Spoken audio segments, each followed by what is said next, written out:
জি, আলহামদুলিল্লাহ ভালো আছি। আপনারা ভালো আছেন সবাই? পড়াশোনা কেমন চলতেছে?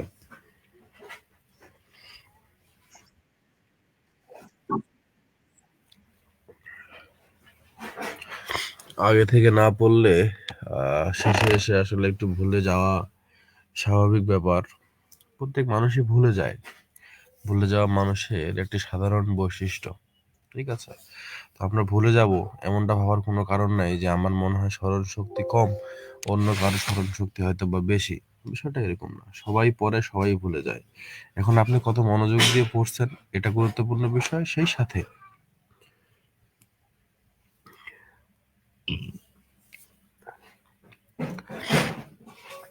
রিভিশন এটা খুব গুরুত্বপূর্ণ একটা বিষয় বা ভূমিকা পালন করে আপনার পড়াটা মনে রাখার ক্ষেত্রে। ওকে, তো আজকে আমরা হচ্ছে যে দুপুরবেলা যুক্ত হয়েছি। উপস্থিতি কিছুটা কম লক্ষ্য করতেছি, হয়তো বা অনেকেই জানে না, বা যারা আপনারা যুক্ত হয়েছেন আমরা আজকে আলোচনা কি করব সেটুকু আগে শুরুতেই জেনে নেই। আমরা মোটামুটি আমাদের অ্যাডভান্স রিডিং এন্ড রাইটিং এর পার্ট বি তে যে বিষয়গুলো আসে এখান থেকে আমরা 12 নম্বর 100% কমন এটা নিয়ে আলোচনা করব। মানে আজকের ক্লাসটা করলে আপনি নিশ্চিন্তে নিশ্চিন্তে খুব সহজে 12 নম্বর পেয়ে যাবেন। মানে এখানে কোনো ঝামেলা নাই, কোনো মুখস্থ করার কোনো কিছু না, জাস্ট বুঝে যদি নিতে পারেন তাহলে আর কোনো সমস্যা থাকার কথা না। তো কথা না বাড়ায় চলুন আমরা সরাসরি আলোচনা শুরু করে দেই। আহ, আমাদের এই পার্ট বিতে ফার্স্ট ইয়ারে আমরা যে প্রশ্নগুলো পড়ে এসেছিলাম রাইটিং স্কিলে, সেই প্রশ্নগুলো গুরুত্বপূর্ণ ভূমিকা পালন করে। সেই প্রশ্নগুলো এখানে চলে আসে। এখন কোন প্রশ্ন বা কিরকম টাইপের প্রশ্নগুলো, যেমন এখানে আপনাদের ডেমো দেখাই দিছি আমি। What are the basic stages of writing process? Writing stage process ছিল বলেন তো, মনে আছে কিনা দেখতে চাই। পাঁচটা কি কি?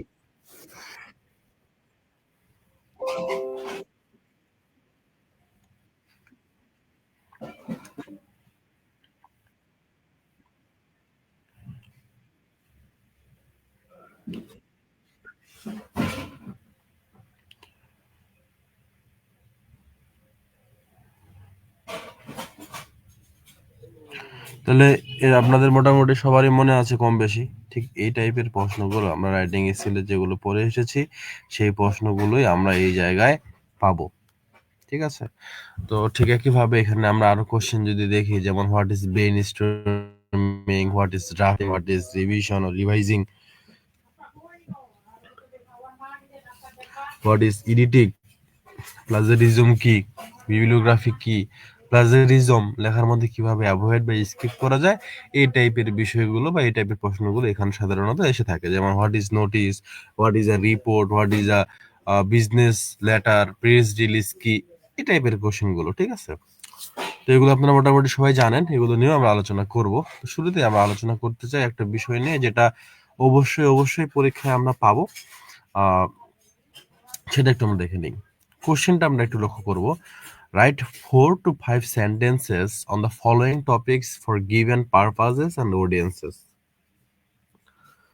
আপনাকে 4 থেকে 5টা বাক্য লিখতে বলা হয়েছে। কিসের উপর? আপনাকে একটা টপিক যে দেওয়া হবে সেই টপিকের উপর, এবং সেই টপিকের পারপাসেস অ্যান্ড অডিয়েন্সেস এই বিষয়টা মেনশন করে দেওয়া থাকবে। বাকি 4 থেকে 5টা বাক্য শুধুমাত্র আপনাকে লিখতে হবে। এখন কোশ্চেনটা তাহলে কিরকম থাকবে? এরকম দেখেন, অ্যাবিউজ অফ মোবাইল ফোন, খুব মনোযোগ দেন। অ্যাবিউজ অফ মোবাইল ফোন এটা হলো টপিক। পারপাস ওখানে মেনশন করে দেওয়া থাকবে যে টু ইনফর্ম, কাউকে কোনো কিছু জানানো। অডিয়েন্স, শ্রোতাকে, মানে আপনি কার উদ্দেশ্যে, কাদের উদ্দেশ্যে লিখতেছেন এই বিষয়টা মেনশন করে দেওয়া থাকবে। এখন আপনি যাদের উদ্দেশ্যে লিখতেছেন, যেই হচ্ছে যে পারপাসে লিখতেছেন, আসলে যার জন্য লিখতেছেন, যে উদ্দেশ্যে লিখতেছেন, এটার উপরে ডিপেন্ড করে আপনার লেখার ভাষাটা চলে আসবে, এবং সেইভাবেই আপনি লিখবেন। যদি কাউকে আনন্দ দিতে চান তাহলে আপনার লেখাটা একরকম হবে। কাউকে যদি আপনি কোনো কিছু জানাইতে চান তাহলে আপনার কথাগুলো একরকম হবে। ঠিক আছে? তো প্রশ্নটা থাকে এরকম ভাবে আমরা আনসার কিভাবে করব সেদিকে যাই। যাওয়ার আগে আমি কিছু কথা বলে নিতে চাই, একটু মনোযোগ দিবেন। দেখেন আমরা যা কিছুই লিখি না কেন, যা কিছুই লিখি সবকিছুর পিছনে ২ টা বিষয় খুবই গুরুত্বপূর্ণ। ২ টা বিষয় কি, কি? একটা হচ্ছে অডিয়েন্স আর একটা হচ্ছে পারপাস। আচ্ছা, ১ম এ যদি আমরা পারপাস এ যাই, পারপাস মানে হচ্ছে উদ্দেশ্য। এখন উদ্দেশ্য আপনি যাই লেখেন তো সেটার পিছনে একটা উদ্দেশ্য থাকে। আমরা যাই করি এটার পিছনে একটা উদ্দেশ্য থাকে। কিরকম? আপনারা এই যে এখন ক্লাস করতেছেন, দুপুরে খাওয়া-দাওয়া করার পরে আজকে শুক্রবারের দিন আ হচ্ছে যে খাওয়া-দাওয়ার পরে একটা সুন্দর ঘুম যদি দেওয়া যায় অথবা যদি একটু শুয়ে মোবাইল স্ক্রল করা যায়, ঠিক আছে? একটা মুভি দেখা যায়। এই বিষয়গুলো ভালো ছিল আসলে। তো আপনি এই কাজগুলো না করে এই কষ্ট করে ক্লাস করতে বসে গেছেন। ঠিক আছে? আমার বকবকানি শুনতেছেন। তাইলে এটার পিছনে নিশ্চয়ই একটা উদ্দেশ্য আছে। যে আমি কিছু যদি শিখতে পারি, পরীক্ষাটা যদি আমার ভালো হয়, বিষয়গুলো যদি একটু সহজ হয়, এটা উদ্দেশ্য। আচ্ছা। আপনি পড়তেছেন, পড়ার উদ্দেশ্য হচ্ছে যে আপনি পরীক্ষায় যেন ভালো লিখতে পারেন। তাহলে এই যে লিখবেন, লিখার উদ্দেশ্যটা কি? পরীক্ষায় ভালো নম্বর পাওয়া। যত ভালোভাবে লিখবেন তত ভালো নম্বর পাবেন। তাহলে এই যে লিখেন, এই লিখার পেছনেও একটা উদ্দেশ্য আছে। তাইলে আমরা যা বলি, যা করি, যা লিখি সবকিছুর পিছনেই কোনো না কোনো উদ্দেশ্য লুকায়িত থাকে। এখন উদ্দেশ্য কিরকম হইতে পারে? উদ্দেশ্য মানে পারপাস। পারপাস কিরকম হইতে পারে? কাউকে কোনো কিছু জানানো। ধরুন আপনি লিখতেছেন, তাহলে কাউকে কোনো কিছু জানায়। যেমন আপনি চিঠি লেখেন ছোট ভাইয়ের কাছে যে তাকে হচ্ছে একটা তথ্য হয়তোবা আপনি জানাইতে চাচ্ছেন। আপনার বাড়িতে কেউ অসুস্থ, আপনি চিঠি লিখলেন। যদি এখন চিঠি লেখার প্রচলন নাই, কথার কথা। তো চিঠি লিখলেন এজন্য হইতে পারে।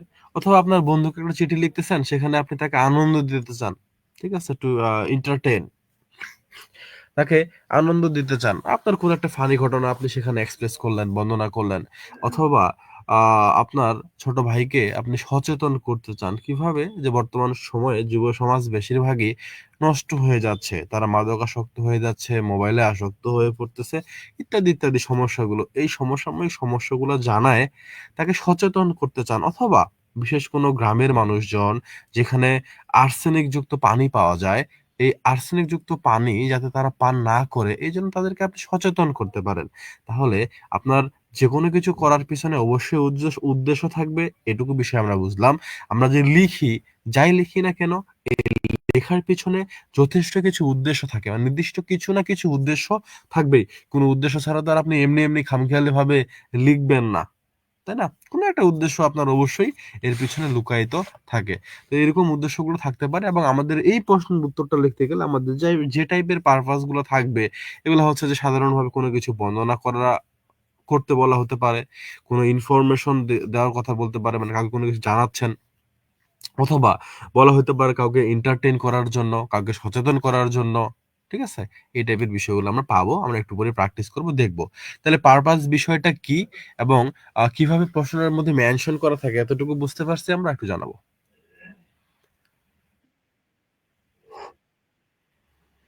আচ্ছা, যদি পারপাস বুঝে থাকি, যারা লাইভে আছে আমরা একটু কমেন্ট করব। হ্যাঁ? লাইভে অনেকজন চলে আসছে। আমি ভাবছিলাম যে আ লাইভে আজকে বেশি জন আসবে না। অনেকজন যুক্ত হয়েছে আমাদের সাথে। খুবই ভালো। আপনারা হচ্ছে কমেন্ট করেন। আমি একটু আপনাদের দেখতে চাই। সেই সাথে একটু রিঅ্যাকশন ইউজ করেন দয়া করে, হ্যাঁ? রিঅ্যাকশন ইউজ করেন। আ তাহলে ক্লাসটা সকলের কাছে ছড়ায় যাবে আশা করি। এবার আসেন সবথেকে গুরুত্বপূর্ণ বিষয়। সেটা হচ্ছে অডিয়েন্স। খুব মনোযোগ দিয়ে বুঝেন। এটা শুধুমাত্র পরীক্ষার উত্তর করার জন্য আপনার কাজে লাগবে, বিষয়টা এরকম না। এটা আপনার ডে টু ডে লাইফে প্রত্যেকদিন প্রত্যেকটা মুহূর্তে আপনার এটা কাজে লাগে। বাট যে বিষয়টা আমাদের সবসময় কাজে লাগে সেই বিষয়টা সম্পর্কে আমাদের ক্লিয়ার একটা কনসেপ্ট নাই। ফার্স্ট ইয়ারের শুরুতেই বা আমরা যখন পড়াশোনা শুরু করি তখনই এই বিষয়টা আমাদের জেনে নেওয়া উচিত ছিল বা আমাদেরকে জানানো উচিত ছিল। বাট তখন সেভাবে এটা আলোচনা করা হয় নাই। যেহেতু আপনি এখন সুযোগ পাইছেন, আপনি এখন ভালোমতো শিখে নেন। এটা পরবর্তীতে আপনি এপ্লাই তো করতে পারবেন। সেই সাথে আপনার যে জুনিয়র, আপনার ছোট ভাই, আপনার সন্তান যারা আছে তাদেরকে আপনি এই বিষয়টা শেখাতে পারবেন। খুব কাজে লাগবে আশা করি। আচ্ছা, মনোযোগ দেন। একজন রাইটার হতে পারে, একজন নাট্যকার হতে পারে, একজন কবি, একজন রাইটার। তিনি একটা কবিতা লিখেন অথবা একটা নাটক লিখেন অথবা একটা ছোট গল্প লিখেন, উপন্যাস লিখেন। যাই লিখেন না কেন, সকল রাইটারের সকল লেখা কিন্তু বিখ্যাত হয় না, সবাই জনপ্রিয়তাও পায় না। বর্তমান সময়ে বাংলাদেশে প্রতিদিন হয়তোবা ২-৪টা করে নাটক রিলিজ করা হয়। আমি সিওর না। তবে মনে হয় আমার এরকম। তো এত নাটকের ভিড়ে মানুষজন সব নাটক দেখে না বা সব নাটক এত বেশি ভাইরালও হয় না। কিছু নাটক মানুষের খুব পছন্দ হয়। খুব মনোযোগ দিয়েন। এখন এরকমটা কেন হয়? কারোরটা ভালো হচ্ছে, কারোরটা খারাপ হচ্ছে, কারোরটা মানুষজন নিচ্ছে, কারোরটা নিচ্ছে না। কেন? উইলিয়াম শেক্সপিয়র তিনি এত বেশি বিখ্যাত হয়ে গেলেন। তার সময় তো আর অনেকজন ছিল। সবাই তো এত বেশি বিখ্যাত হয় নাই। সবাইকে তো আমরা সবার নামও তো আমরা এতভাবে জানি না। আমাদের ইউনিভার্সিটি উইটস ৭ জন। এই ৭ জনের মধ্যে আমাদের ক্রিস্টোফার মার্লো ইনি হচ্ছেন সেরা। বাকিরা কেন সেরা হইতে পারলেন না? অনেক ব্যাপার আছে। চলেন আমরা একটু বিস্তারিতভাবে জানার চেষ্টা করি। আমরা যা কিছুই করি না কেন, আচ্ছা করার হিসাব বাদ দেন, যা কিছুই লিখি না কেন, লিখার ক্ষেত্রে আমরা আমাদের লিখাটা কাদের জন্য লিখতেছি এই বিষয়টা সম্পর্কে আমাদের খুব ক্লিয়ার একটা কনসেপ্ট থাকা দরকার। যদি সেটা থাকে সেক্ষেত্রেই শুধুমাত্র আপনি আপনার অডিয়েন্সের কাছে পৌঁছাইতে পারবেন এবং তারা আপনাকে সাদরে গ্রহণ করবে যদি আপনি তাদের যে তাদের যে চাওয়া পাওয়া, তাদের যে কিউরিসিটি বা অ্যাটেনশনের জায়গা, সেই জায়গাটা ধরতে পারেন, তাহলেই কেবলমাত্র আপনার লেখাটা জনপ্রিয়তা পাবে বা আপনি তাদের কাছে গ্রহণযোগ্যতা পাবেন। একটু সহজ করে বলি, ধরেন আপনি একটা ছোট গল্প লিখবেন। ছোট গল্পটা লিখবেন, লিখার আগে আপনাকে চিন্তা করে নিতে হবে যে আমি যে ছোট গল্পটা লিখবো, এই ছোট গল্পটা কারা পড়বে। এটা 10 থেকে 15 বছরের ছোট বাচ্চারা বা কিশোর এরা পড়বে, নাকি 15 থেকে 20 বছর বা 15 থেকে 25 বছর এই বয়সের মানুষজন পড়বে, নাকি 25 থেকে 30 বা 30 থেকে 35 বা বৃদ্ধ বয়সের মানুষজন তারা পড়বে। আপনাকে শুরুতে এই বিষয়টা ফাইনালাইজ করতে হবে। এটা কেন গুরুত্বপূর্ণ বলে নেই যে আপনি যদি ছোট বাচ্চার জন্য একটা গল্প লিখেন, ছোট গল্প, সেক্ষেত্রে আপনার লেখার যে ধরন, আপনার যে ডিকশন বা ওয়ার্ড সিলেকশন, আপনার যে সেন্টেন্স মেকিং, আপনার যে কথা বলার ধরনটা, এটা ছোট বাচ্চাদের বেলায় যখন আপনি লিখবেন বা আপনার অডিয়েন্স যখন ছোট বাচ্চারা, তাদের জন্য আপনি যখন লিখবেন, তখন আপনার ভাষাটা হবে একরকম, আপনার প্রেজেন্টেশনটা হবে একরকম। যখন আপনি কোনো বয়স্ক মানুষ বা মধ্যবয়স্ক মানুষের জন্য লিখবেন, তখন আল্টিমেটলি আপনার লেখার ল্যাঙ্গুয়েজটা অন্যরকম হবে, নাকি একই রকম হবে বলেন তো? কথা বলেন। অবশ্যই, অবশ্যই আমরা এখানে পার্থক্য করব, পার্থক্য হবে। আচ্ছা আরো সহজ করে বলি, ভাই আপনি যখন আপনার বন্ধু বা বান্ধবীর সাথে থাকেন, তাদের সাথে যখন আপনি কথা বলেন, তখন আপনার কথা বলার যে ধরন, আপনি যখন বাসায় থাকেন, আপনার বাবা-মায়ের সাথে আপনি যখন কথা বলেন, তখন আপনার কথা বলার ধরন, আপনি যখন আপনার স্যারের সামনে থাকেন, তাদের সাথে যখন কথা বলেন, তখন আপনার কথা বলার ধরন ৩ সময়ে মানে আপনার যখন ৩ টা কথা বললাম, বাবা-মা, বন্ধু আর টিচার, সবার সাথে কথা বলার ধরন কিন্তু আলাদা হবে। ঠিক আছে? ৩ ক্ষেত্রে ৩ রকম হবে। একরকম অবশ্যই না। তো আপনি ধরেন নাটকের কথা বলতেছিলাম। একটা নাটক আপনি লিখতেছেন বা একটা ছোট গল্পই আপনি লিখতেছেন। আপনি যদি শুরুতে এই বিষয়টা ফাইনালাইজ না করেন, আপনি খামখেয়ালিভাবেই লিখলেন যে কে পড়বে, কে দেখবে। আমি জাস্ট লিখার জন্য লিখলাম। সেক্ষেত্রে আপনার লেখাটা লিখাই থাকবে। কিন্তু আপনি আপনার অডিয়েন্সের কাছে অত ভালোভাবে পৌঁছাইতে পারবেন না। ঠিক আছে? তো এখন অডিয়েন্স বিষয়টা কি? এটা কি বুঝতে পারছি? কি এবং কেন জরুরি? আচ্ছা, অডিয়েন্স মানে আমরা আপাতত শুধু এতটুকুই বুঝলাম যে দর্শক বা শ্রোতা বা যার উদ্দেশ্যে আমরা লিখতেছি বা বলতেছি। আচ্ছা, একজন অডিয়েন্স সম্পর্কে বা একজন না, মানে আপনার যারা অডিয়েন্স হতে যাচ্ছে বা হবে, তাদের সম্পর্কে ক্লিয়ার কনসেপ্ট পেতে গেলে আপনাকে বেশ কয়েকটা বিষয় কনসিডার করতে হবে। মনোযোগ দিয়েন। বেশ কয়েকটা বিষয় কনসিডার করতে হবে। একটা এক্সাম্পল অলরেডি আমি আপনাদের দিয়ে দিয়েছি, সেটা হলো যে এজ বা বয়স। ঠিক আছে? যে ছোট বাচ্চাদের জন্য যখন আমরা লিখতেছি তখন একরকম হবে, যখন মধ্যবয়স্ক মানুষজনের জন্য লিখতেছি তখন আমাদের ভাষাটা একরকম হবে, লেখার স্টাইলটা একরকম হবে। ঠিক আছে? এইজ আমাদের এখানে কনসিডার করতে হবে। সেই সাথে এখানে খুবই গুরুত্বপূর্ণ সেটা হচ্ছে যে আমি আসলে কাদের জন্য লিখতেছি, শুধুমাত্র জেন্ডারের কথা যদি আমরা বলি, জেন্ডার এখানে আমাদের কনসিডার করা যেতে পারে যে আমি শুধুমাত্র ছেলে মানুষের জন্য লিখতেছি, নাকি শুধুমাত্র মেয়েদের জন্য লিখতেছি, নাকি আমি ছেলে মেয়ে উভয়ের জন্য লিখতেছি, নাকি থার্ড কোনো জেন্ডারের জন্য লিখতেছি। আমাদের কনসিডারেশনে এই বিষয়টাও থাকতে পারে। সেই সাথে খুবই গুরুত্বপূর্ণ বিষয় প্লেস। প্লেস কোন স্থানের জন্য আপনি লিখতেছেন, এটাও হচ্ছে আপনাকে কনসিডার করতে হবে, চিন্তা করতে হবে যে আমি শুধুমাত্র ঢাকা, ঢাকার জন্য লিখতে চাই, ঢাকার মানুষজনকে হয়তো বা আপনি একটা মেসেজ দিতে চান, সাবধান করতে চান, বা তাদের জন্য একটা হচ্ছে যে নাটকের মাধ্যমে বা গল্পের মাধ্যমে অথবা কবিতার মাধ্যমে তাদেরকে আপনি হয়তো বা সচেতন করতে চাচ্ছেন বা কোনো একটা মেসেজ দিতে যাচ্ছেন। ঠিক আছে? তো এটা হতে পারে শুধুমাত্র ঢাকার জন্য।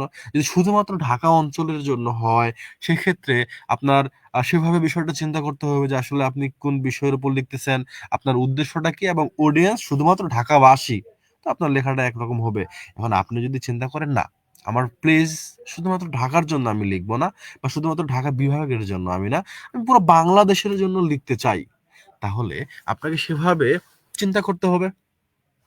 দেন আপনি শুধুমাত্র বাংলাদেশও না, আপনি এশিয়া মহাদেশ চিন্তা করতে পারেন, পুরো পৃথিবী চিন্তা করতে পারেন। সেটা ডিপেন্ড করে আপনার উপর, কিন্তু আপনাকে আগে চিন্তা করতে হবে। তাহলে আমরা অলরেডি ৩ টা কথা বললাম। এইজ, কথা বলেন। Age, gender, place. তারপরে গুরুত্বপূর্ণ বিষয় হচ্ছে এডুকেশন। আপনাকে ধারণা থাকতে হবে যে আপনি যাদের জন্য লিখতেছেন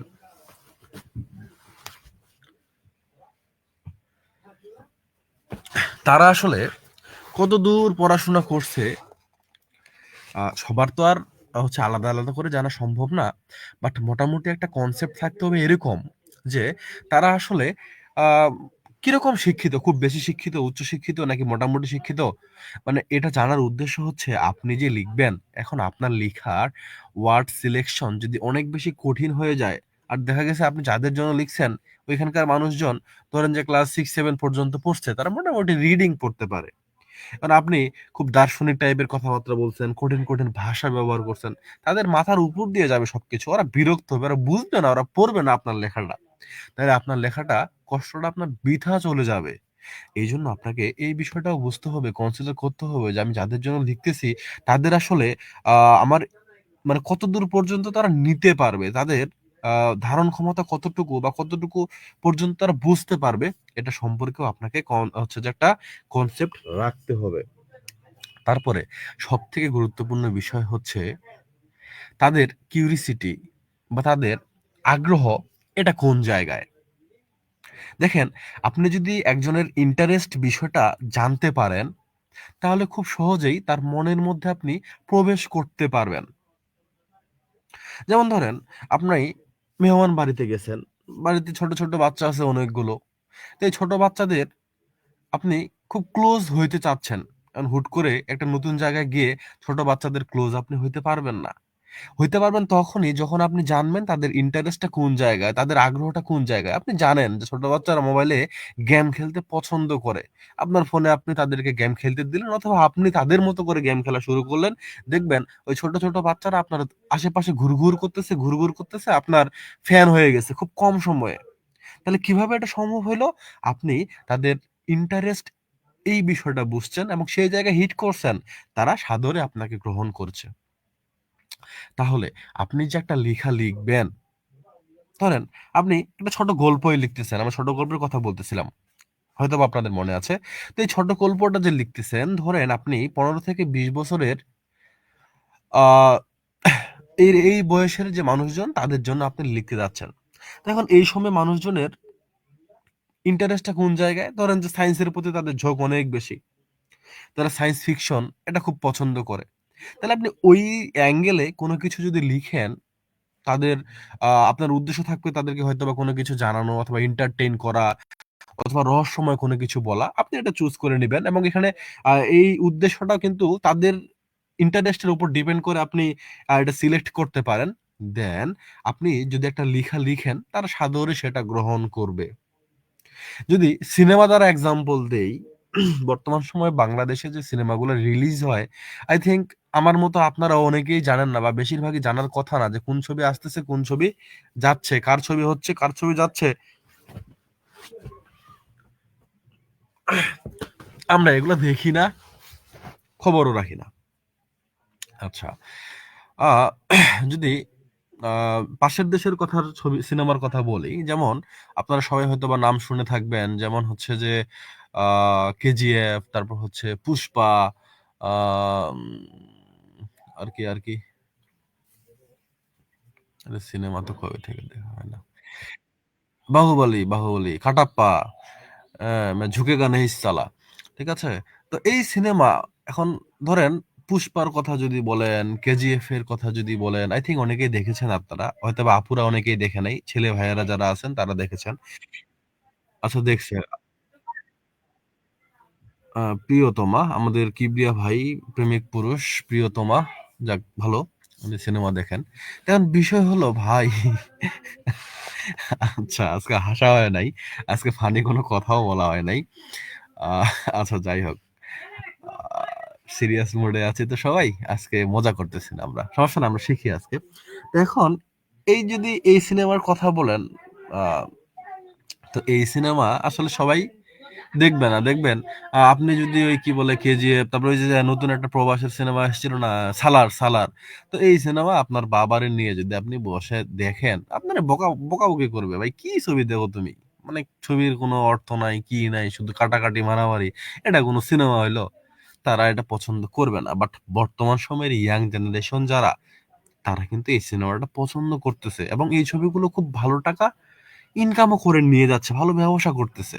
তাইলে যারা এই সিনেমাগুলো ক্রিয়েট করতেছেন, তাদের টার্গেট হচ্ছে ইয়াং জেনারেশন। তারা এই টাইপের অডিয়েন্সদেরকে টার্গেট করেই কিন্তু সিনেমাটা বানাইছেন। ঠিক আছে? তাদের ওই বয়স্ক মানুষজন, এদেরকে কিন্তু তারা টার্গেট করে নাই। কারণ তারা জানে যে বয়স্ক লোক এখন বেশি সিনেমা দেখতে আসে না। ইয়াং জেনারেশন এরা হচ্ছে সিনেমা হলে আসে হয় সিনেমা দেখতে, অথবা হচ্ছে যে আ আড্ডা দিতে। গার্লফ্রেন্ড বয়ফ্রেন্ড যদি হয় সেক্ষেত্রে আরো আড্ডাটা ভালো জমলে জমতেও পারে। ঠিক আছে? তারা বোঝে আসলে, তারা বুঝে যে আ কি ধরনের সিনেমা আসলে দেওয়া উচিত, তারা কোন বিষয়গুলো পছন্দ করবে। সেভাবে তারা সেটা মেক করে এবং অবশ্যই সেটা ব্যবসা সফল হয়। তাহলে আপনি যদি এটা বুঝতে পারেন বা এটা বুঝে, অডিয়েন্স বুঝে, পারপাস ঠিক রেখে আপনি যদি একটা লেখা লিখেন, তাহলে অবশ্যই আপনার লেখাটা গ্রহণযোগ্যতা পাবে, জনপ্রিয়তা পাবে। আপনি আপনার দিক থেকে সফল হবেন। আরিফা আক্তার আপু এই মুহূর্তে হ্যান্ড রাইজ করছে। তিনি কি কিছু বলতে চান?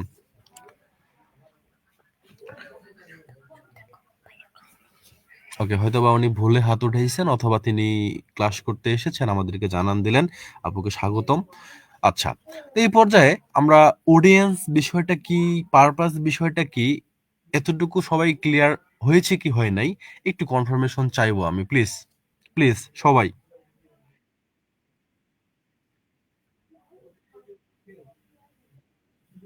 ওকে, আই থিংক একদমই ক্লিয়ার হয়ে গেছে। যারা লাইভে আছেন তাদের কাছে একটু আমি দেখতে চাই, তাদের কথা শুনতে চাই। আ দাদা শুনে তো আমার সৌরভ ভাইয়ের কথা মনে পড়তেছে। সৌরভ ভাই নাকি?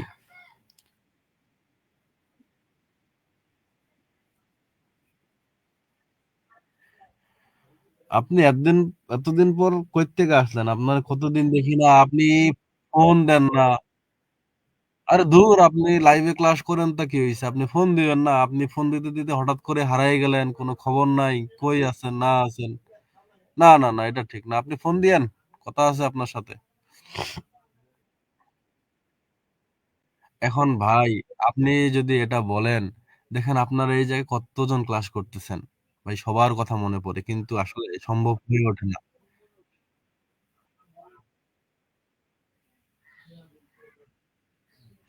আইতে নদী, যাইতে খাল, মোগো বাড়ি বরিশাল। মোরে চেনো মুই কেডা, মুই বরিশাইল্লা বেডা।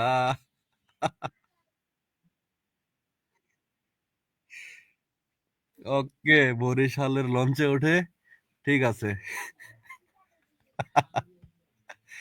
যাক ভালো। চলেন। তো আমরা অডিয়েন্স এন্ড পারপাস নিয়ে বলতেছিলাম। অডিয়েন্স মানে হচ্ছে যারা আমাদের দর্শক বা শ্রোতা, যাদের উদ্দেশ্যে আমরা কোনো কিছু লিখি। তো অডিয়েন্সের ক্ষেত্রে আমাদের ধারণা রাখতে হবে, যদি আমাদের লেখাটা গ্রহণযোগ্যতা পায় বা পাওয়ার জন্য, যে অডিয়েন্সের বয়স কত, তার এডুকেশনাল কোয়ালিফিকেশন কিরকম, বা সে আসলে কোন রেঞ্জের, কতটুকু পড়তে পারবে, সে কোন জেন্ডারের, কোন অঞ্চলের মানুষ। ঠিক আছে, এই বিষয়গুলো আমাদের কনসিডারেশনে রাখতে হবে। আর অন্যদিকে পারপাসটা কি, আমি যে লিখতেছি আমার অবশ্যই একটা উদ্দেশ্য আছে। পরীক্ষার খাতায় লিখি আমরা ভালো নম্বর পাওয়ার জন্য। আমরা ওই যে বাবার কাছে চিঠি লিখি বেশিরভাগ সময় হচ্ছে টাকা নেওয়ার জন্য। ভাইয়ের কাছে চিঠি লিখি, তাকে যদি ছোট ভাই হয় তাকে পরামর্শ, বিভিন্ন রকম পরামর্শ দেই। যে নিজে প্রেম করে ছেঁকা খেয়ে বেকা হয়ে গেছি, ছোট ভাইরে পরামর্শ দিচ্ছে যে ভাই তুই ভুলেও এই কাজ করিস না ভাই, মানে মেয়ে মানুষের চক্করে পড়লে লাইফটাই শেষ হয়ে যাবে, তুই এই ভুল করিস না। এখন ছোট ভাইকে আপনি পরামর্শ দিবেন, উপদেশ দিবেন, ছোট ভাই শুনবে, শুনে মনে মনে হাসবে, কবে ও নিজে শালার প্রেম করছে, এই করছে সেই করছে, আমাকে আসছে উপদেশ দিতে। আমি ওর কথা শুনি, নিজেই সে প্রেম করছে আর আমাকে উপদেশ দেয়। ওই প্রেম করবে, ছেঁকা খায় বেকা হবে, ওই আবার জুনিয়রদের কাউকে না কাউকে পরামর্শ দিবে, ঠিক একইভাবে শুনবে না, আবার এরকম করেই চলতে থাকবে। যেমন এই যে আপনারা যারা এই পরীক্ষার রুটিনের পরে সিরিয়াস হইছেন, আপনারা কিন্তু জুনিয়রদের কিছুদিন পরে পরামর্শ দিবেন যে ভাই, ইংলিশ ডিপার্টমেন্টে আসলে হচ্ছে যে রুটিন দেওয়ার পরে পড়াশোনা শুরু করলে খুব চাপ হয়ে যায়, ভালো কিছু করা খুব কঠিন হয়ে যায়। আপনি এভাবে বলবেন। ও আপনার ম্যাচে ধরেন যে আপনার রুমমেট বা আপনার ম্যাচমেট যে আছে, সে তখন মনে মনে ভাববে, নিজেই পড়ে নাই, সারা বছর ঘুরে বেড়াইছে, এদিক সেদিক করে বেড়াইছে, মোবাইলে গেম খেলে সময় পার করছে, রুটিন পাওয়ার পরে একটু মনে পড়তে বসছিল, ওই দ্য ডিউবিজি গ্রুপের মনে হয় ২-৪টা ক্লাস করছিল, আমিও ওই কাজ করব, এখন আমি পড়তে বসতেছি না। আবার ওও ছেঁকা খাবে, ছেঁকা খায় সোজা হবে, পরামর্শ দিবে। আমরা আসলে সিনিয়রদের কথা শুনতে চাই না। এই হচ্ছে অবস্থা। তো চলেন আমরা শুরু করি, একটু প্রশ্নটা দেখার চেষ্টা করি। অডিয়েন্স এন্ড পারপাস, আমাদের উদ্দেশ্যটা ঠিক থাকতে হবে। প্রশ্নের প্যাটার্নটা থাকবে এরকম, 100% এই প্রশ্নটা আসবে, তবে কোন টপিকটা আসবে সেটা বলা মুশকিল। তবে যেই টপিক, যেই পয়েন্টই আসুক না কেন, যেখান থেকে প্রশ্নটা হোক না কেন, এখান থেকে আপনারা 100% আনসার করতে পারবেন, এতটুকু আমি আপনাদের বললাম। জাস্ট আর 10 থেকে 20টা মিনিট আমার সাথে থাকেন ইনশাল্লাহ। তো প্রশ্নটা হবে এরকম, রাইট 4 to 5 সেন্টেন্সেস। যেহেতু 4 থেকে 5টা বাক্য লিখতে বলা হয়েছে, আই সাজেস্ট হচ্ছে এখানে 5টা বাক্যই লিখবেন। ঠিক আছে, 4 না, 5টা বাক্যই লিখবেন, বেটার অপশন। তো কি বলা হয়েছে, right 4 to 5 sentences on the following topics. Topic এখানে আপনাকে দিয়ে দেওয়া থাকবে, এটার উপরে আপনাকে 5টা বাক্য লিখতে হবে। এখানে দিয়ে দেওয়া থাকবে পারপাসেস এন্ড অডিয়েন্সেস। তাহলে পারপাস কি, মানে কোন উদ্দেশ্যে আপনি লিখবেন, এবং আপনার অডিয়েন্সকে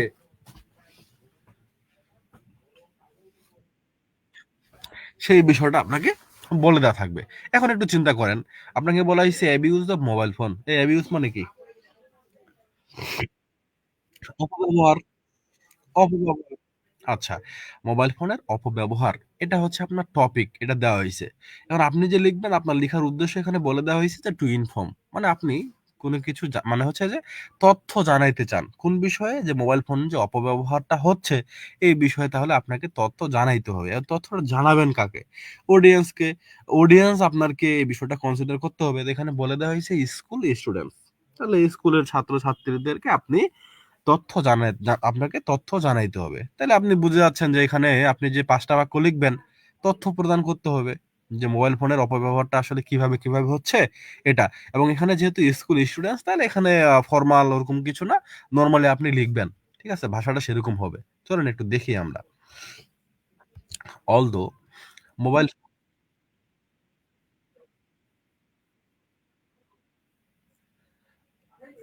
আমি এখানে আপনাকে আরেকটু ক্লিয়ার করে দিতে চাই, আপনি একটু পেস পেস লেগে গেছে।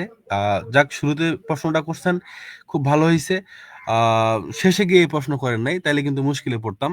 এবং এই প্রশ্ন এর আগে অনেকেই করছে, যে শেষে গিয়ে ভাই সবকিছু পরে শেষ করে দিলাম, শেষে গিয়ে এই প্রশ্ন করে। ঠিক আছে, তখন একটু ঝামেলা হয়। আপু শুরুতে এই প্রশ্নটা আপনার মাথায় আসছে, খুবই ভালো, একটু ক্লিয়ার করে নেন তাহলে সুবিধা হবে। দেখেন, আপনি ধরেন স্টাডি ট্যুরে যাবেন, মনোযোগ দিন। স্টাডি ট্যুরে যাওয়ার জন্য প্রিন্সিপালের কাছে আমরা যে অ্যাপ্লিকেশন লিখি, উদ্দেশ্যটা কি থাকে? পারমিশন নেওয়া।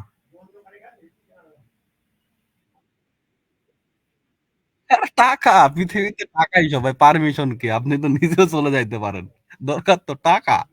এই জন্য না আপনি দরখাস্ত লিখতেছেন। তো এখন আপনার সরাসরি তো আর বলতে পারেন না যে আমার টাকা দেন, পারমিশন চাই, পারমিশনের সাথে সাথে টাকা দিবেন, ঠিক আছে? তো এখন আপনি যে লিখবেন, আপু মনোযোগ দেন, হ্যাঁ? তো এটা একটা দরখাস্ত প্রিন্সিপালের কাছে লিখতেছেন। আপনার অডিয়েন্স হচ্ছে প্রিন্সিপাল, ঠিক আছে?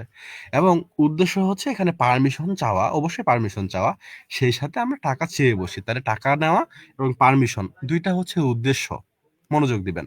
তাইলে আপনি প্রিন্সিপালের কাছে লিখবেন। প্রিন্সিপালের কাছে যে লিখতেছেন তখন আপনার ভাষাটা হবে ফরমাল, অবশ্যই ফরমাল। দেন আপনি যে পুরো লেখাটা লিখবেন, আপনার লেখার মধ্যে আপনি এই উদ্দেশ্যটা ফুটাই তুলবেন যে আমরা এতজন কি এতজন বা আমাদের ডিপার্টমেন্ট থেকে আহ, এই ফার্স্ট ইয়ার অথবা সেকেন্ড ইয়ার অথবা থার্ড ইয়ার অথবা সবাই আমরা স্টাডি ট্যুরে যাইতে চাই। তো আমাদের পারমিশন দরকার। সেই সাথে হচ্ছে যে স্যাররা আমাদের সাথে যাবে, তারাও রাজি হয়েছে এবং এত টাকাও দরকার। তাহলে এই যে দরখাস্তটা লিখলেন, এখানে উদ্দেশ্যটা কি আলাদা করলেন আর অডিয়েন্সটা কি আলাদা করলেন? চিন্তা করে বলেন। লেখা একটাই, লেখা একটাই, এবং সেখানে আপনি দুইটা জিনিস হচ্ছে দুইটা জিনিস ঠিক রাখলেন। দুইটা জিনিস কি, আপনার অডিয়েন্স যে তার আহ, তার সাথে আপনি যেভাবে কথা বলা উচিত সেইভাবে আপনি লিখলেন। এখানে যদি আপনার অডিয়েন্স আপনার বন্ধু হইতো তাহলে আপনার ভাষাটা অন্যরকম হইতো, আপনার এখানে স্ট্রাকচারটা অন্যরকম হইতো এবং আপনার উদ্দেশ্য যেটা সেটা উদ্দেশ্যই থাকতো। ধরুন আপনি আপনার বন্ধুকে বলতেছেন আমার টাকার দরকার, তাহলে ওর কাছে টাকা চাইতে গেলে আপনি এত ভনিতা তো করবেন না যে এই জন্য কি সেই জন্য আপনি যদি আমার টাকা দিতেন তাহলে আমি আপনার কাছে চিরকৃতজ্ঞ থাকতাম। এরকম করে বন্ধুর কাছে টাকা চাইলে বন্ধু আপনার টাকাই দিবে না, তখন ভাববে যে চিরকৃতজ্ঞ থাকবে, তার মানে এ মনে হয় আমার টাকা শোধ করবে না, এটা টাকাই দেওয়া যাবে না। আর এমনি তো টাকা দিবেই না, বন্ধু ধার দিতে পারে, বন্ধুর টাকা ধার দিলেও সে কিন্তু মনে মনে খুব চিন্তায় থাকে যে এই টাকা কি আসলে আমি পাবো। তো এখন আপনার যে প্রশ্নটা ছিল যে পারপাস আর অডিয়েন্স কি আলাদা করে লিখতে হবে, তাহলে আলাদা করে লেখার কোনো অপশনই না, দুইটা জিনিস তো একটাই। মানে আপনি লিখতেছেন একজনের কাছে, উদ্দেশ্য আপনার একটা, ঠিক আছে? দুইটাকে আলাদা করার অপশন তো না।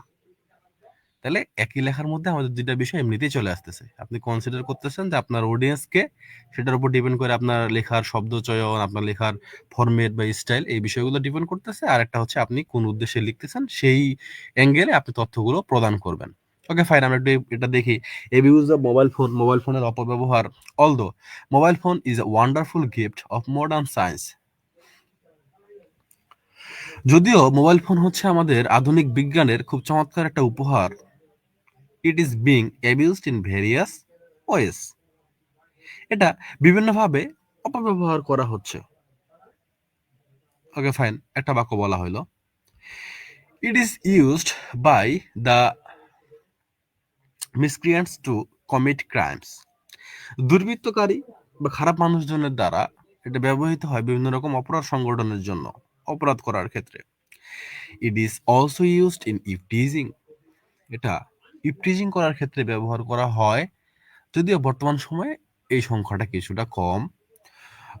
যখন ছোট ছোট ছিলাম, হয়তোবা আপনারা অনেকে দেখছেন যে যখন ছোট ছিলেন আপনার বড় ভাই অথবা হচ্ছে যে আপনার চাচা জাস্ট মোবাইল আসলো, তখন করা হয়তো কি যে একটা মেয়ে মানুষের নাম্বার পাইলে শুধু বারবার সেই নম্বরে কল দেওয়া হয়তো, ডিস্টার্ব করা হয়তো, ঠিক আছে? এই টাইপের হ্যারেস গুলো করা হয়তো মোবাইল ফোন দ্বারা। এখনো হয়, তবে এখনকার সিস্টেমটা একটু আলাদা রকম।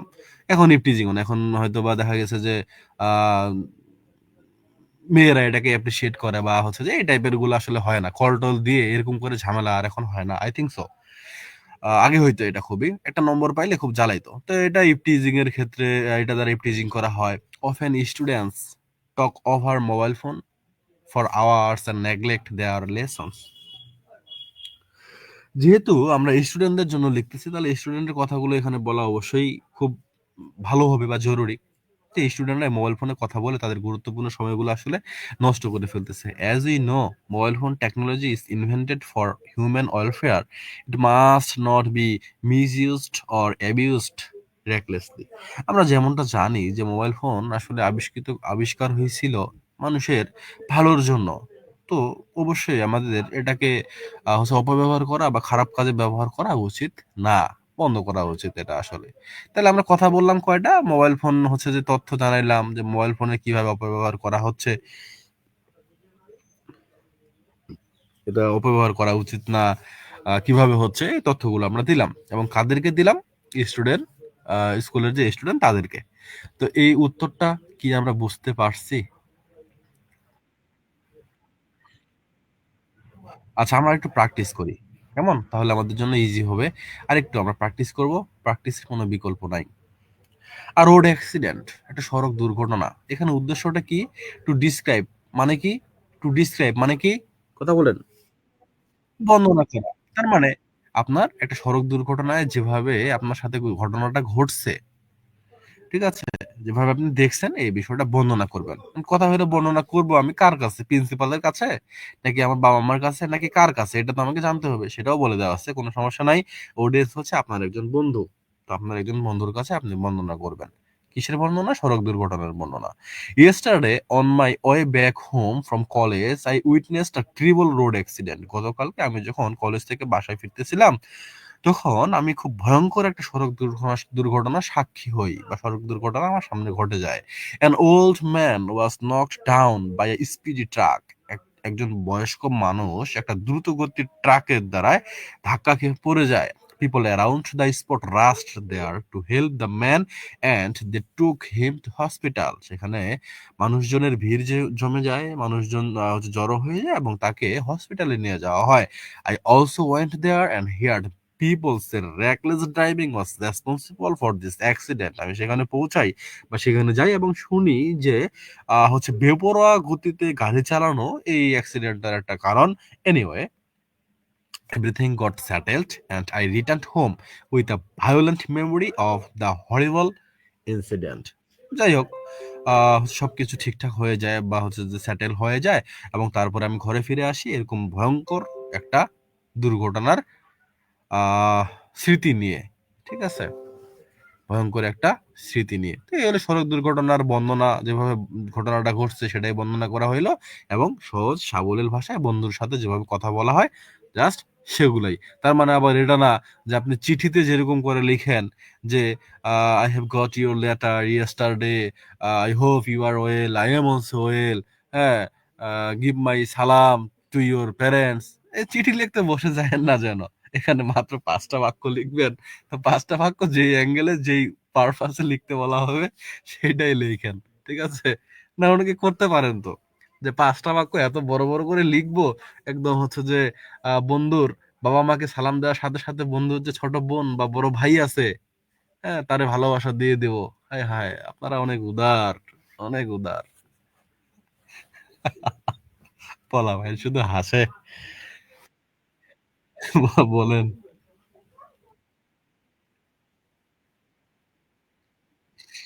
আহ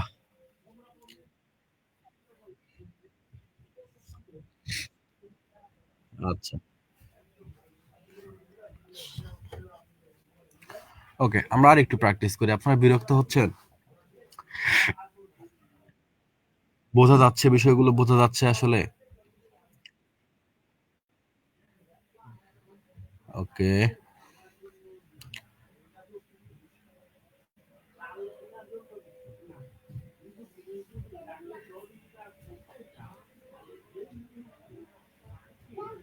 হ্যাঁ, এইবার একটা ভালো ভালো পয়েন্ট পাইছি আমরা, একটু দেখি।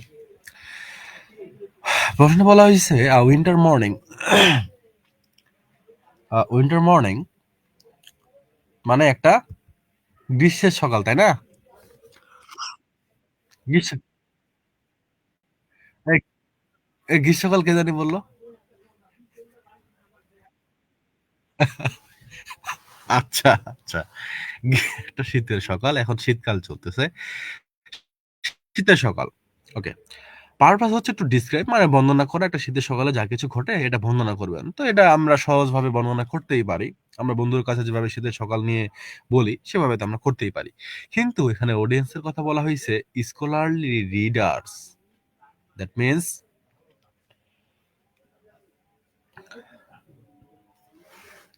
কথা বলেন।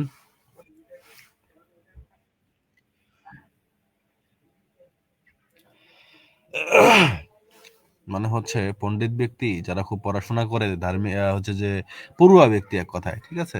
চালাক চতুর এরকম মানুষজন।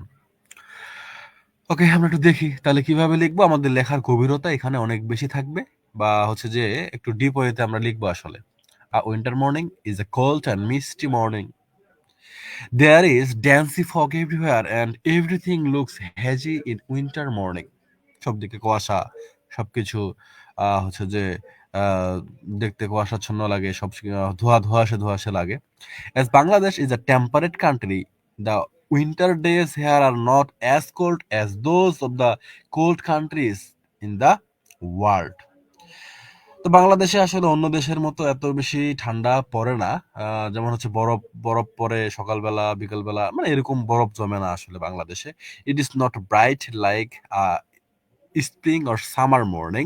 এটা অত বেশি সূর্যের আলো থাকে না। আমরা হচ্ছে যে খুব বেশি যখন কুয়াশা পড়বে, এই তো ডিসেম্বরের শেষের দিকে আমরা দেখবো অনেক হচ্ছে যে সূর্যের আলোই দেখা যাচ্ছে না। সারাদিন সূর্যকে দেখা পাবো না। কেমন একটা হচ্ছে যে ধোঁয়াশে ধোঁয়াশে দিন, সারাদিন ঠান্ডা এরকম. Its light is mellow on most days and the rays of the morning sun have to come through a film of mist. আচ্ছা, এখানে একটু বলে নিতে চাই যে দেখেন এই প্রশ্নটা, যেমন ধরো আর্সেনিক প্রবলেম, ভাই কেউ যেন এগুলো মুখস্থ করতে যায়েন না। কেউ যেন এগুলো মুখস্থ করতে যায়েন না। আপনারা জাস্ট রিডিং পড়বেন, কয়েকবার পড়বেন, একটা আইডিয়া নেবেন। আপনাকে এখানে কোন টপিক আসবে এটা বলা মুশকিল, এবং সেই সাথে দেখা গেছে যে আর্সেনিক প্রবলেম আসছে, আর্সেনিক.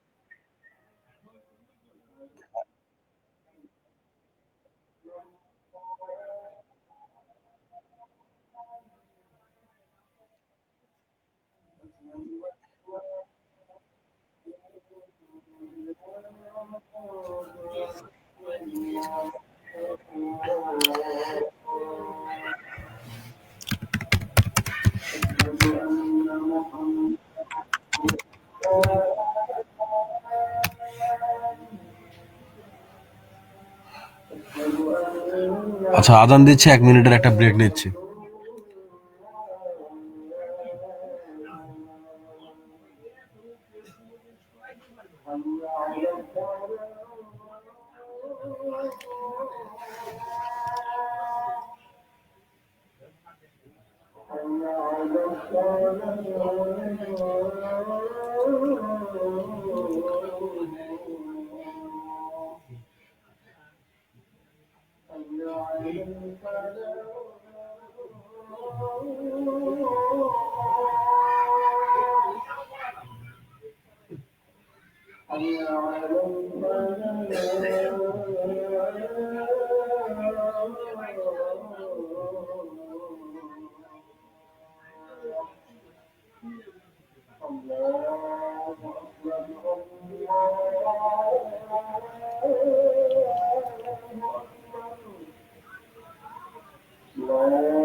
আচ্ছা, এরপরে দেখেন arsenic problem, slum dealers, purpose to guide. মানে হচ্ছে বস্তিবাসী, বস্তিতে যেসব লোকজন বসবাস করে তারা তাদের জন্য লেখা, মানে তারা হচ্ছে অডিয়েন্স, উদ্দেশ্য হচ্ছে গাইড করা. ওকে, তাহলে তাদের জন্য কিভাবে লিখবো? Recently we are having the experience of arsenic pollution in addition to air and water pollution. আচ্ছা, বলে রাখা ভালো, অনেকে মনে মনে ভাবা শুরু করছে, ভাইয়া অডিয়েন্স তো হইলো বস্তিবাসী, বস্তিবাসী কি ইংরেজি পড়তে পারে? বাংলায় লিখলে কেমন হয়? এই কে কে ভাবতেছে এমন? ওই যে পোলাপাইন, আপনারা খুব দুষ্ট আসলে। যাই হোক, এরা ইংল্যান্ডের বস্তিবাসী, বুঝছেন? ওরা ইংরেজি বুঝে, ওদের কাছে ইংরেজিটাই বাংলা. কেউ যদি ভাবেন যে ভাই যেহেতু বস্তিবাসী বাংলায় লিখে ফেলি, লিখতে পারেন. আচ্ছা, যাই হোক, arsenic problem. Recently, we have having the experience of arsenic pollution in addition to air and water pollution. The rural population and the urban slum dweller are most affected by the arsenic contamination. Arsenic mixes with tubes, water, and pollutes it. The effect of this pollution is very serious and alarming. So, we should be conscious of it. তাদেরকে একটা guideline দেওয়া হচ্ছে যে আসলে এটা খুবই বর্তমান সময়ে এরকম সমস্যা হয়েছে। পানিতে এটা আসলে মিক্স হয়ে পানির মাধ্যমে আস্তে আস্তে টিউবওয়েলের পানিতে আমরা এটা পাচ্ছি, যেটা আমাদের জন্য আসলে খুবই ক্ষতিকর। এটা আসলে খুবই ভয়ঙ্কর। এর দ্বারা অনেক কঠিন কঠিন অসুখ হতে পারে। তো আমাদের এটাতে সচেতন থাকা উচিত। ঠিক একইভাবে এরকম অনেকগুলো আপনাদের এর আগেও আলোচনা করে দেওয়া হয়েছিল। হচ্ছে যে খুব ডিটেল আলোচনা করেছিলাম আমরা তখন এই অডিয়েন্স এন্ড পারপাস নিয়ে। তো পরীক্ষার আগের এই সময়টাতে অত বেশি ডিটেল আলোচনা করা তো আসলেই সম্ভব না, সময় যেহেতু কম। তো চেষ্টা করলাম কম সময়ে অডিয়েন্স এন্ড পারপাস এই বিষয়টা নিয়ে একটা মোটামুটি ক্লিয়ার কনসেপ্ট দেওয়ার। বাকি কাজটা আপনাদের নিজের।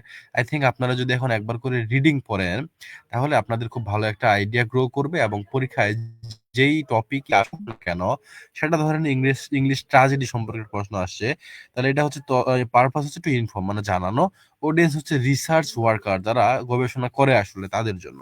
তো আপনি ইংলিশ ট্র্যাজেডি সম্পর্কে তো জানেন যে ট্র্যাজেডির বৈশিষ্ট্য কি, কোনগুলো কোনগুলো আমাদের ইংরেজি ট্র্যাজেডি, এটাও আপনাদের মোটামুটি জানা আছে। আপনারা আপনাদের জায়গা থেকে বলতে পারেন আপনাদের সেকেন্ড ইয়ারে একটা ট্র্যাজেডির নাম বলেন তো।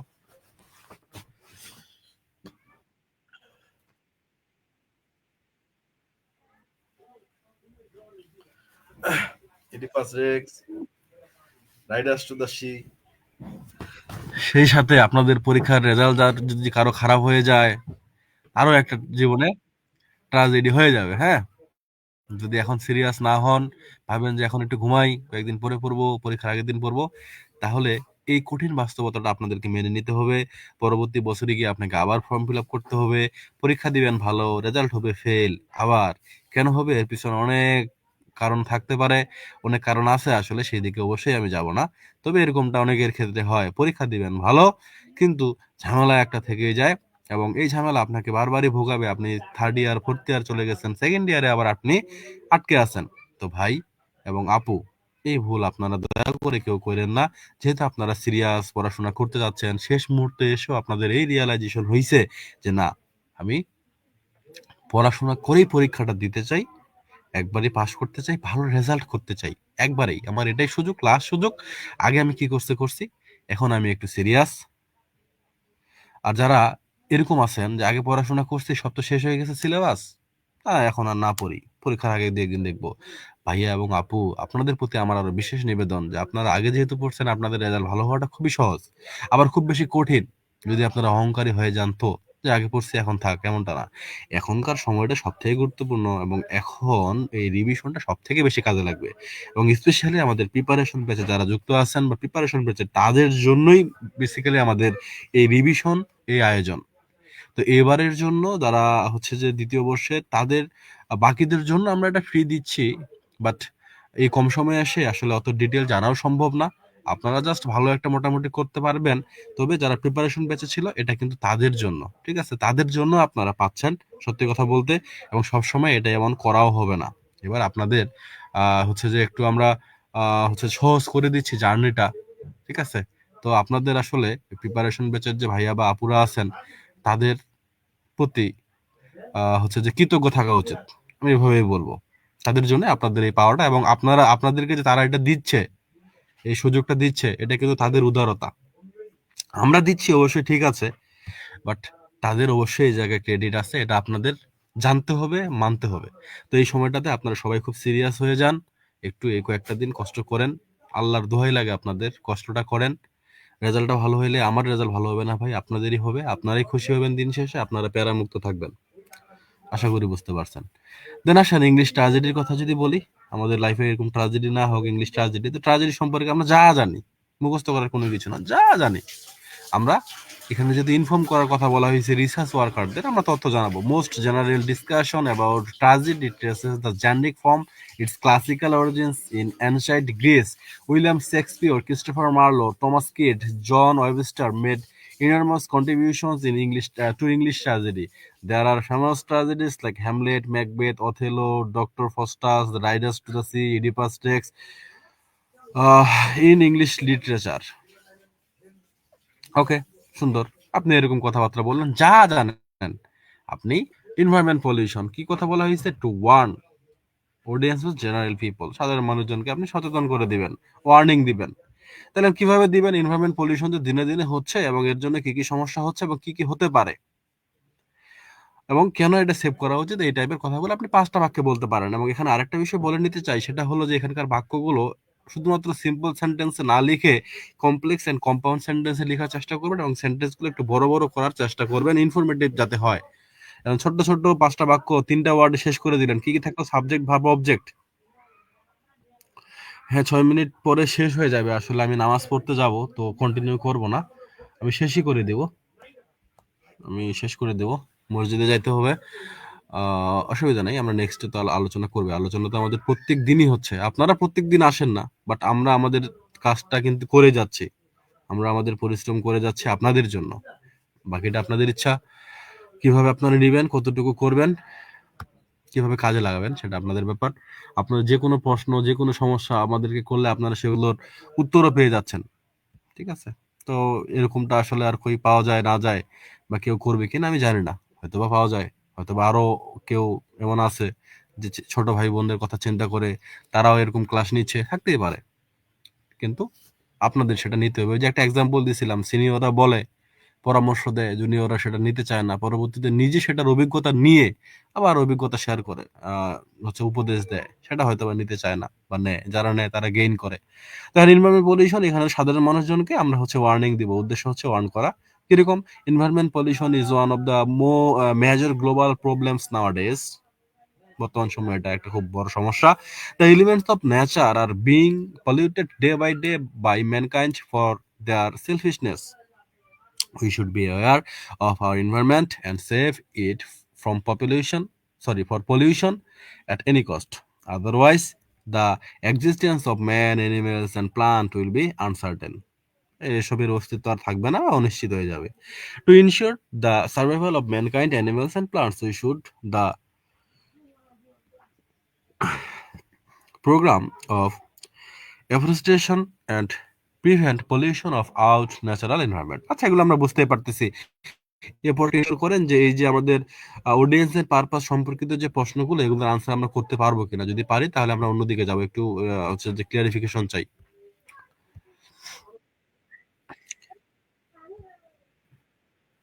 ওকে, এই কনফিডেন্সটাই আমি দেখতে চাচ্ছিলাম। তো এতক্ষণের কষ্টতে আশা করি এতটুকু সফলতা বা সার্থকতা হয়েছে। দেন আমরা হচ্ছে যে বলছিলাম আমাদের ফার্স্ট ইয়ারে রাইটিং স্কিলে যে প্রশ্নগুলো আমরা পড়ে এসেছি, স্পেশালি হচ্ছে what is writing, what is a paragraph, what is writing process, what are the basic stage of writing process, brainstorming, editing, drafting, bibliography, plagiarism. ঠিক আছে? এই টাইপের প্রশ্নগুলো খুবই গুরুত্বপূর্ণ। আই থিঙ্ক এগুলো আপনাদের মনে আছে। তারপর আমি যদি একটু মনে করে দিতে চাই, হচ্ছে যে প্লাজারিজম হচ্ছে অন্যের লেখা নিজের নামে কপি করে চালায় দেওয়া। মানে অন্যের লেখা কপি করে নিজের নামে আপনি চালায় দিলেন, অন্যকে ক্রেডিট দিলেন না। ধরেন মুক্তা আক্তার আপু অথবা আরিফা আক্তার আপু, তারা একটা সুন্দর কবিতা লিখছে, তাদের কবিতাটা চুরি করে বা তাদের কবিতাটা কপি করে আমি পেস্ট করে দিলাম। ফেসবুকে যে কাজটা করা হয়, অন্য লেখা কপি করে পেস্ট করে দেই, নিজের বলে চালাই দেই, কোনো ক্রেডিট দেই না। তো ছোটখাটো নিত্য নতুন এরকম ছোটখাটো যে পোস্ট গুলো, যেমন হচ্ছে ফানি পোস্ট, এই পোস্ট, এইগুলোর ব্যাপারটা ঠিক আছে, বাট কেউ কষ্ট করে কোনো কিছু একটা লিখছে, একটা আর্টিকেল লিখছে, সেই আর্টিকেল আপনি কপি করে নিজের নামে চালাই দিলেন, এটা কিন্তু একটা প্লাজারিজম হয়ে গেল। এটা কিন্তু একটা শাস্তিযোগ্য অপরাধ, এটা একটা একরকম চুরি। অন্যের একটা ক্লাস নোট, অন্যের একটা হ্যান্ড নোট আপনি নিজের বলে চালাই দিতে পারেন না। যদি একান্তই আপনার শেয়ার করার দরকার পড়ে, সেক্ষেত্রে কার এটা, সেই ক্রেডিটটা মেনশন করা উচিত। ঠিক আছে? তো এটা কিভাবে আমাদের হচ্ছে যে অ্যাভয়েড করা যায়? অ্যাভয়েড করার অনেক পদ্ধতি আছে, যে কে লিখছে, কার লেখা, এটা আপনি মেনশন করে সেই হচ্ছে যে লেখাটা ইউজ করতে পারেন। তাহলে আর প্লাজারিজম হবে না। কোন বই থেকে নিছেন সে গ্রন্থপঞ্জিকা আপনি মেনশন করতে পারেন, তাহলেও এটা আর আপনার প্লাজারিজম হবে না। অথবা হচ্ছে যে একটা জায়গা থেকে আইডিয়া নিয়ে নিজের মতো করে মডিফিকেশন দ্বারা, নিজের ক্রিয়েটিভিটি দ্বারা সেটা প্রেজেন্ট করতে পারেন, সেক্ষেত্রে সেটা আর প্লাজারিজম হবে না। আই থিঙ্ক এটা এই প্রশ্নের উত্তরটা হয়ে গেছে। কিভাবে প্লাজারিজম আমরা অ্যাভয়েড করতে পারি? প্লাজারিজম কি সেটা তো বলেই দিলাম, যে এটা হইতে পারে কোনো একটা স্যারের নোট, হতে পারে কোনো একটা ওয়েবসাইটের কোনো একটা আর্টিকেল, কারো কোনো ফেসবুকের পোস্ট বা কারো কোনো লেখা থেকে সরাসরি কপি করা, এরকম কোনো কিছু হতে পারে। তো এটা হচ্ছে প্লাজারিজম।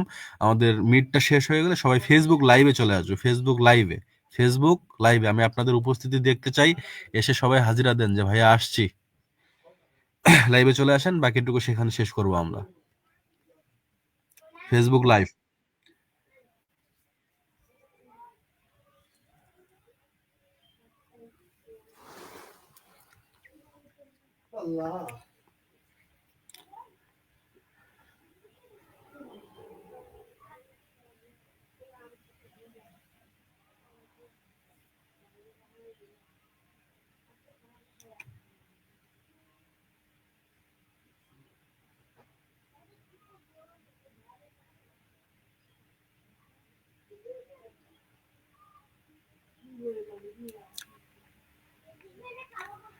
ওকে, আমাদের বাকি জন যারা, তারা সবাই আসা শুরু করছে। আমাদের আমাদের ইতিমধ্যে চলে আসছে বেশ কয়েকজন, যেমন হচ্ছে মেহেদি ভাই, আচ্ছা, কোহিনুর আপু, আনোয়ার হোসেন ভাই তো আমাদের খুবই রেগুলার, তাকে আমরা সবসময় ক্লাসে পাই। সালমুন নাহার আপু, ফিমা আফরোজ আপু, মাহিয়া রহমান, উম্মে কুলসুম, আচ্ছা মোটামুটি সবাই আসা শুরু করছে। আমাদের one and only, full and final, the Bluetooth আপু, অনেক উপকারী আপু, সবসময় আমাদের হেল্প করে যায় সাফিয়া খাতুন আপু, তিনিও আমাদের সাথে যুক্ত হয়ে গেছেন। তো আমরা শেষ করব, বেশি সময় নিব না, আমি নামাজে যাব আসলে। আমাদের এডিটিং কি আমরা এটা জানি, সেই সাথে রিভিশন বা রিভাইজিং এই বিষয়গুলো আমরা জানি। মানে আসে ব্রেন স্টর্মিং, এটা নিয়ে একটু ধারণা দিতে চাই। ব্রেন স্টর্মিং একটা কমপ্লিকেটেড কনসেপ্ট, অনেকের ক্লিয়ার না।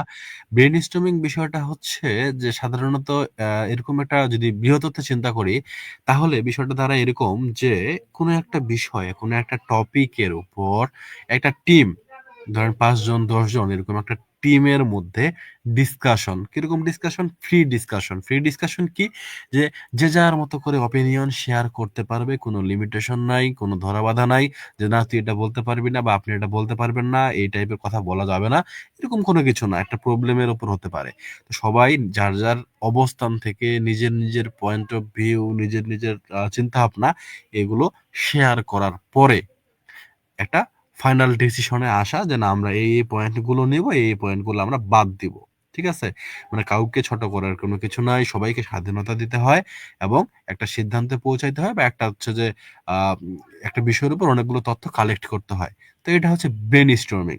তো এখন নর্মালি আমরা যখন লিখি তখন তো আর এরকম করে টিম টিম করার সুযোগ থাকে না, আমরা তো ব্রেন স্টর্ম করি। তো আমরা ব্রেন স্টর্মটা কিভাবে করি? আমরা আসলে বিভিন্ন রকম তথ্য কালেক্ট করি।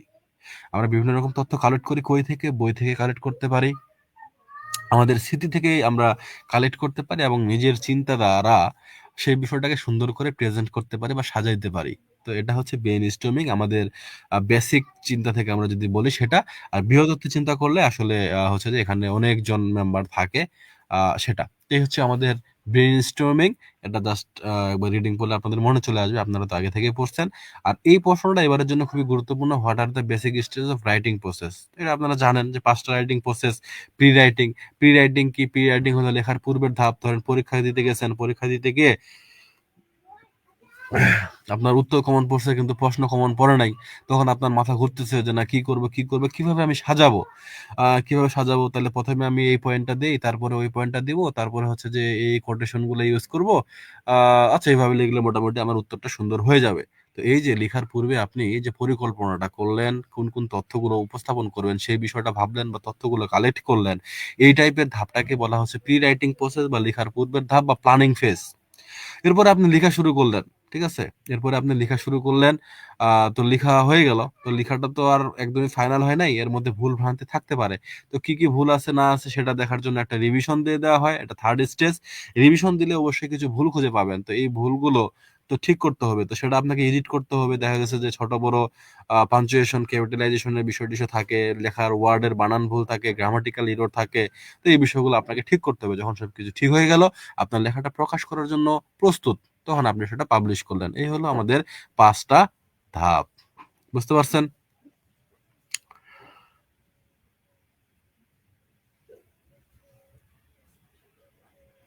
এই পর্যন্ত যতটুকু আলোচনা হইলো আমাদের অডিয়েন্স পারপাস এন্ড এই যে কোশ্চেন গুলো আলোচনা করলাম এতটুকু বুঝতে পারছেন কিনা একটু জানাবেন।